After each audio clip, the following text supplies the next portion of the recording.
everybody, Matt Medley here with the It's Always Sunny in Philadelphia show that nobody asked for. Season 9, we got the wonderful, the great, you all know her, everyone loves her, Betsy Hayes. Betsy, what's up? Oh my God, everybody loves me? That's so sweet. Everybody loves you, at least the people I talk to. Oh, well, that's good to know. I'm great. How are you?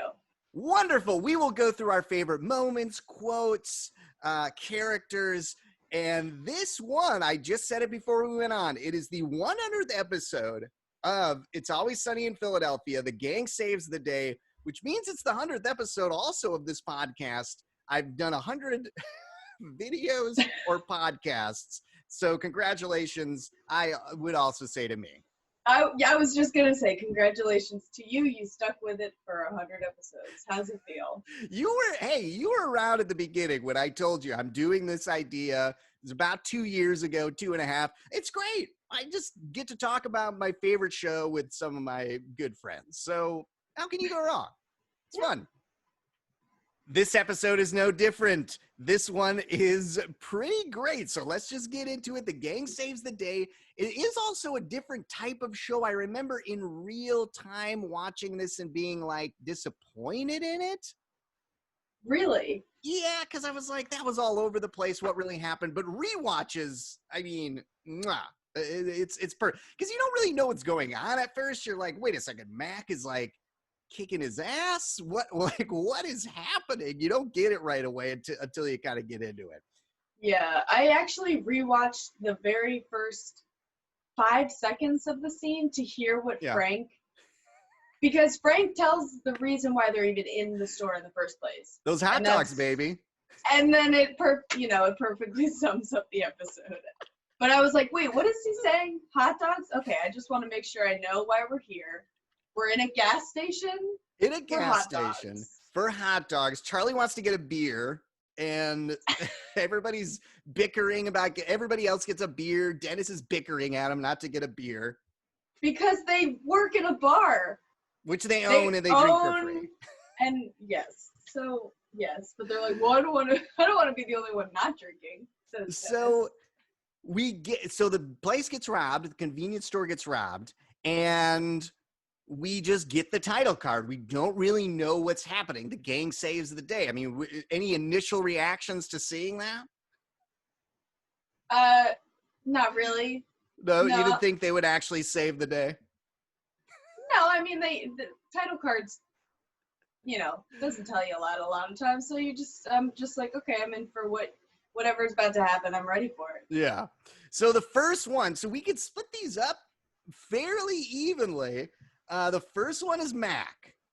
Mac comes out. It's basically all their fantasies played out in real time. Yeah, I was going to say this kind of feels like they made it for Mac a little bit. And other question, was this what they won the stunt awards for that we talked about previously? I have no idea. I didn't really check the stunt award, the years they won. Okay, well, once all the kung fu stuff started, I was like, maybe that's what he was talking about. No, that's true. So Mac loves kung fu, obviously. He does it all the time.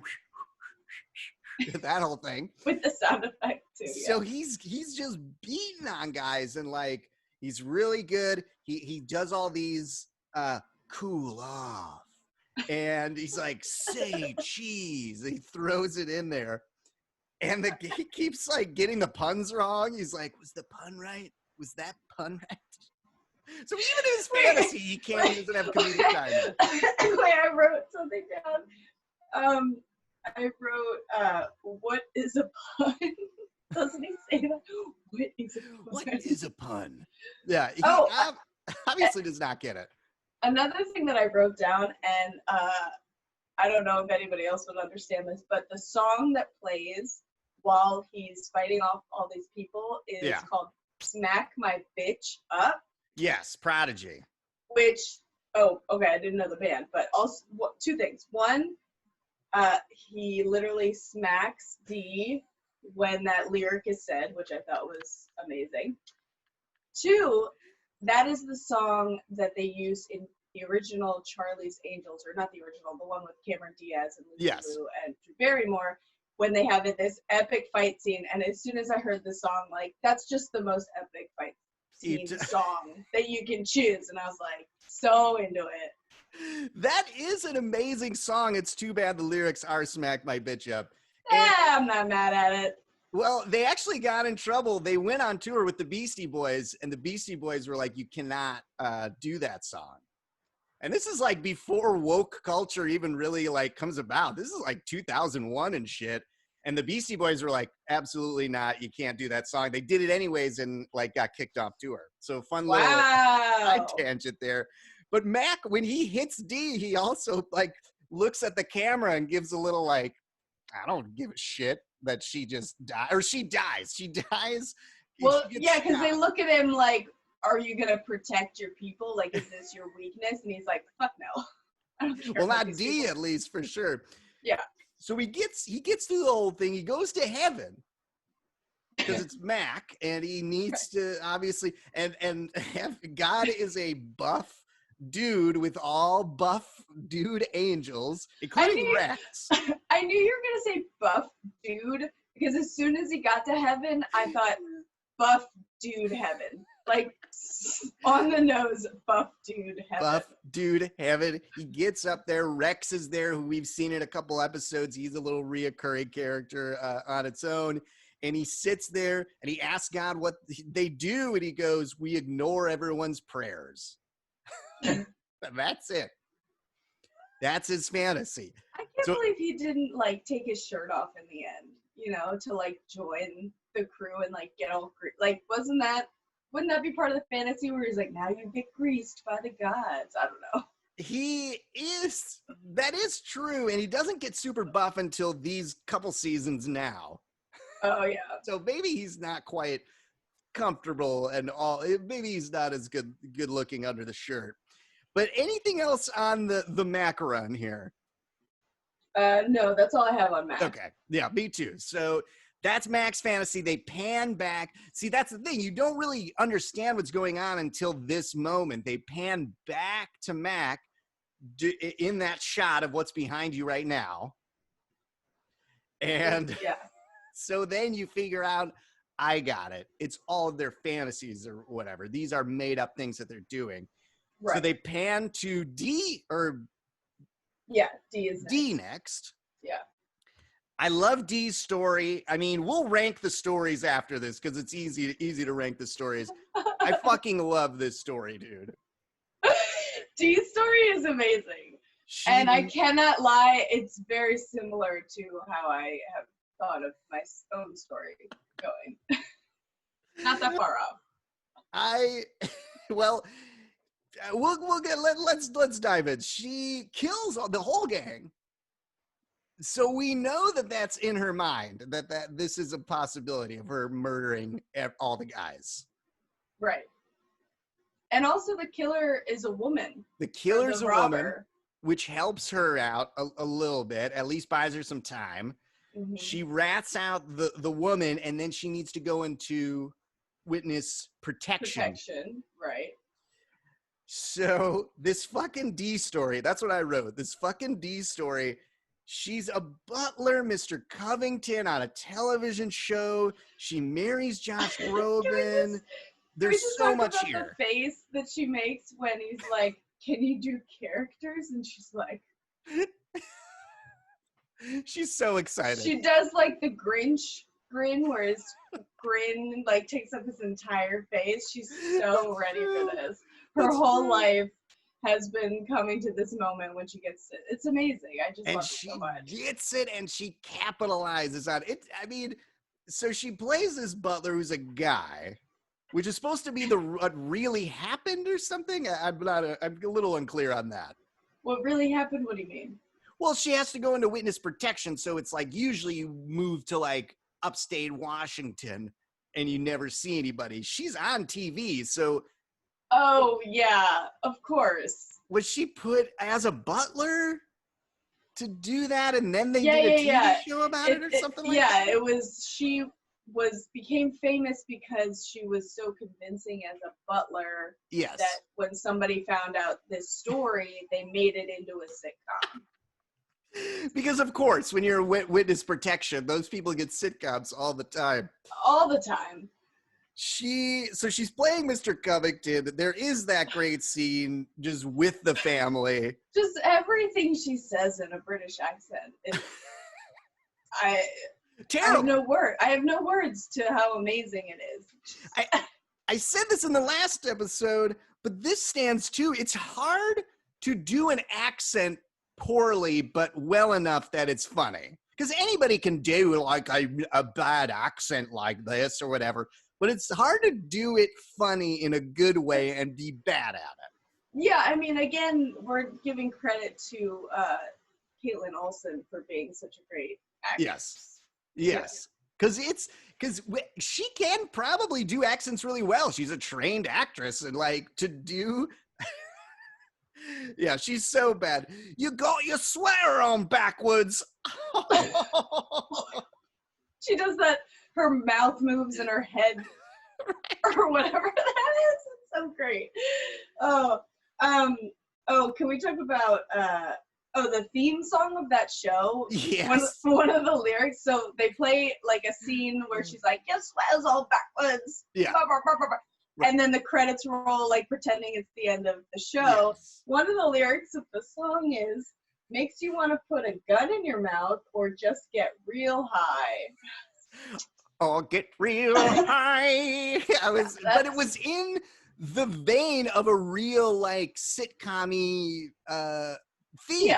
Yeah, of course. I mean, the crew, or at least this team, has an act for making songs. We've already discovered that. And it just makes sense that this show would have a horribly... It is a parody of the Mr. Belvedere. If you listen to the Mr. Belvedere theme, it's almost an exact parody. Not exactly, but it's like right there. But it's obviously, it doesn't say get real high and blow your head off. Right. And then the other thing that I wrote down was when she's getting interviewed about her new movie. Which is like a Hunger Games situation. She's got Mother Earth. She has a baby. She's got a little baby on her with a bow and arrow.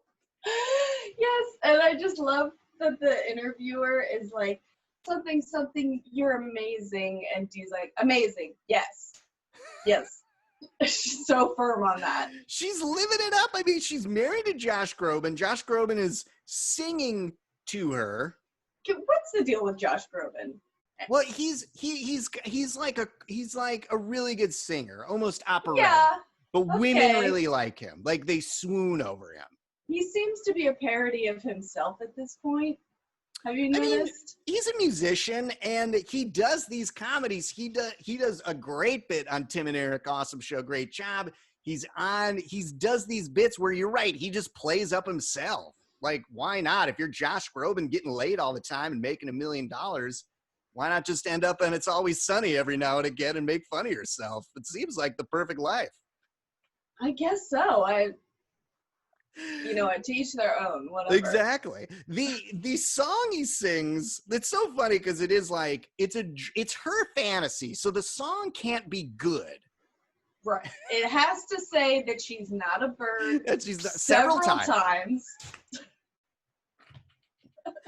Oh, it's so bad.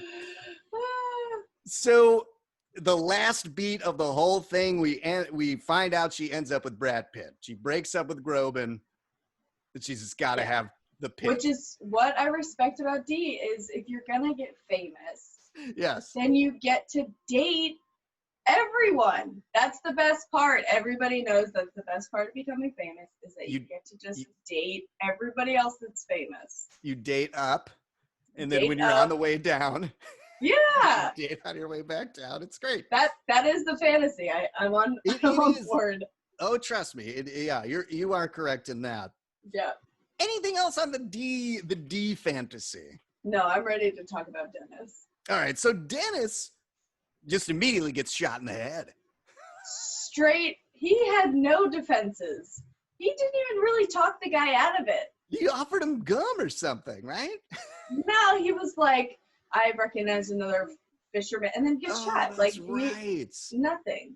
Well, He gets shot. It's a little confusing. I probably am going to rank this one on the lower end, but he gets shot. The first thing he asks coming out of the coma, does my dick work? Of course. Of course. I gotta be honest, that might be my first question as well, coming out of a coma. You get shot in the head and you want to know if your dick works? That's like completely the opposite side of your body. I know, but it is a pretty important part of it. I guess I wouldn't be able to ask if my vagina works because it's gonna work either way. Yeah, you guys, it's just there. We have a whole blood system we need to keep things going down there. I'm not saying it'd be my first question, but it would probably be in my top 3 or 5. Sure. The doctor says no. Sure. The doctor says no, his dick doesn't work, and he goes, "Kill me. Kill me." Would that be your response if your dick didn't work? You just end it all? Again, it would be a 50-50 toss up there. Okay. So his dick doesn't work. He's almost dead, but they believe they can bring him back. So we go back to this reporter character. I don't know if you've seen Jackie DiNardo before. She's been around. I'm sure she has. I don't really recognize her, but I'm happy that she's in this episode. She is gorgeous, and it's like Dennis's apple of the eye. Yes, right. Her breasts are amazing. It's the few women that Dennis actually like, probably because she denies him all the time, which is probably why she's in the fantasy, because it's like the only woman he can't get, etc. Okay, I'm bored. We get to this montage of I'm walking on sunshine, so very positive, very fun. They fall in love with his dick not working too. It's an emotion. It's not he's trying to get laid. He's actually falling in love. It's actually a very sweet fantasy. Yes. So then she gets in an accident, loses her breasts, and Dennis kills her. So I don't know, where do you want to go from there? I just loved because I knew he was going to ask about the breasts, because you have to ask about the breasts. That was the whole thing. He wasn't in a relationship with her. He was in a relationship with her tits. So he asked, what about her breasts? And the doctor says, what? And he says, what about breasts? So dramatically. And maybe one of my favorite lines. Let's put a little note on that one for sure. He kills her, and he looks at the camera all like psycho-y while he's doing it. It is quite a moment. But I guess you're right. At the end of the day, he was worried about her breasts. That's what was turning him around. He was in love with the breasts. The breasts saved his life. You could say. One could say. Is there anything else on Dennis? No, that's all I have. He gets shot, and he goes through he kind of goes through the series. Some memories flash back up of different things in the series.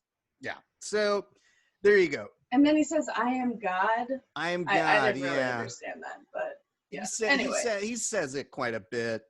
Who's next?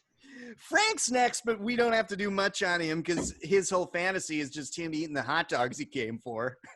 Right. And Dee gets dragged out by the dogs. Yes. Everybody else gets shot. It sounds pretty violent in the background, but Frank's just creaming and making sure he's got mustard on him, making sure he's got all the condiments set. He eats maybe 3 or 4 hot dogs. Yes. He really shovels them down. Oh, Jesus Christ. So let's get to the end. Charlie. I love Charlie's story. I mean, this is amazing. It's like shooting fish in a barrel with me because I'm such a huge Pixar Disney fan. Yes. So, the Up references, love, all the rats, even a Ratatouille sort of thrown in there. A little Ratatouille parody too, yeah. Like a Cinderella story. It's like just I just love that they chose to do an animated version of Charlie's thing with the waitress. Yeah. And they have all these babies that are janitors and waitresses. It's just so fucking cute. It is very cute, and it's like that's the point. Charlie's mind hasn't really evolved to adulthood. That's the game he's playing or whatever. So it makes sense that his fantasy is in cartoon form because he's never really became an adult. They go to things called the baby store The and marriage store. the marriage store. He doesn't understand how those things work, right? So yeah, it's a cartoon. He saves the waitress. They eat cheese for dinner, big plate of cheese. Mm-hmm. The rats make her a dress. You're right, a la even the old school ones, Cinderella or anything like that. Exactly. It really parodies all that. It's so good. All their kids are janitors and waitresses. That's Yeah. And then all they she do. dies, and then the up house in balloons for the ending. And Well, it's just so beautiful. remind me of Up. That's kind of what happens, right? We meet the old man first, and then later we realize his wife passed. No, Right? you find that out like at the very beginning. Oh, right, The right, very right, right. beginning is their Right. love story. She dies, and then the story begins with the Boy Scout And the balloons and stuff and the like balloons. that. Yeah. Yeah. So yeah, it's the Up guy. That's all I had on it. Did you have Yeah. any?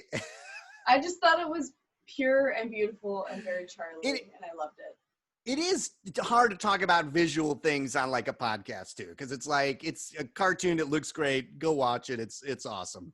I mean, the cartoon version of Charlie, so cute. So cute. I love it. It's great. So the gang ends up just robbing the place and leaving. That's really what happens. That's the last beat. That's the end of the episode. So there you go. They don't improve. They don't get any. They're just like the robber. They're pieces of shit trash. Yeah, well, once again, Philly trash. Yeah. What would a bunch of Philadelphians do in this situation? I mean, they would grab a bunch of soft pretzels. They wouldn't have grabbed marshmallows, which is what Frank did. But he grabbed what was close. So exactly, they were just trying to get some shit and leave. So that's all I had on it. So let's get to the awards and let's rank these. And I think the winner of the story is going to win the episode. Okay, yeah, I mean, that right. makes sense. So Frank's doesn't even count. It's too short, I think. I'm going to rank from bottom to top Dennis, Mac. I think we're in agreement there, right? Yeah.